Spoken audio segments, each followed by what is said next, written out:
direction of the party is we are going to strengthen this party. We now know who is with us and who is not with us. Nobody has pushed them out. They are leaving the party of their own volition for their own reasons. We would have wished to build this party together, but it appears we have different political philosophies and different political ideology. Now, going forward, we are going to roll out party mobilization. We are going to start at the polling station centers. We are going to go to the wards. Those structures will compose now the constituency ones. It's necessary to do those changes because if you recall, we were on crossfire and our former Deputy Secretary General is on record saying that he's in UDA. He ran on a UDA ticket and he was actually donning UDA colors. They claim that we have a coalition agreement with the UDA, which was previously the PDR. We need to confirm that with the registrar of political parties because we were informed that it was a post-election coalition which enables members of the PDR to even take up positions in the Senate, like Senator Duro. However, and I made it very clear, even coalition agreements have exit clauses. So you cannot have a Secretary General of a party, or a Deputy Secretary General for that matter, telling you this early that he will be running on a different party in the 2022 general election. He will not be propagating the ideals and the interests of the Jubilee Party. That's number one. Number two, it has been coming, and he even said it himself last night, that he has been in gross insubordination in terms of the party hierarchy. So that you would get the Secretary General of the Jubilee Party issuing a statement, which is the party position. The same said Caleb Kostani would then issue a contradictory statement contradicting the position of the Secretary General.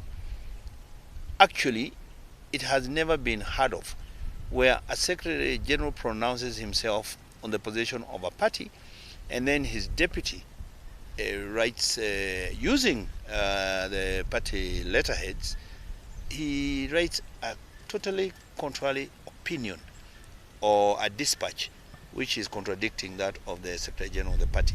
So his stay in the party hierarchy as a party official became untenable. We will make a decision. Remember, the National Delegate Conference is the top organ of the party. We will then take a decision about whether the party will be running a candidate or whether it will form a coalition with other parties and whether that party will support the coalition candidate for that time. No. You must separate all these activities. You must separate the BBI from the 2022 elections. You must separate the party programs from the 2022 elections. Everybody is strengthening their parties. ODM is strengthening their party. Wiper is strengthening their party. ANC, Musale is all over strengthening his party. We also are going to strengthen Jubilee. Remember, the party leader, even if he ceases to be the president of this country, will not stop being the leader of the Jubilee Party. In the case of Jubilee, as you have said, that when you see the legacy of the president is his wish to leave a united country, when you see all the leadership of all these other big parties assembling in State House, Raila is there, Kalonzo is there, Musalia is there, Gideon is there, Ngilu is there, Uhuru is there, then you find our deputy party leader is not there. If all these people can come together for a common agenda for the sake of the unity of this country, that person who is not there, there must be something very wrong with him.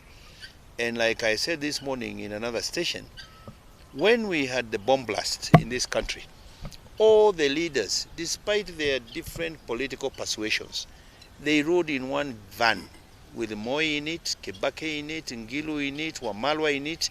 They put aside their differences. If you look at Article 13 of the Jubilee Party Constitution, one of the reasons one can get disciplined, expelled, suspended, or fined is if you do not contribute to the party as a member of parliament.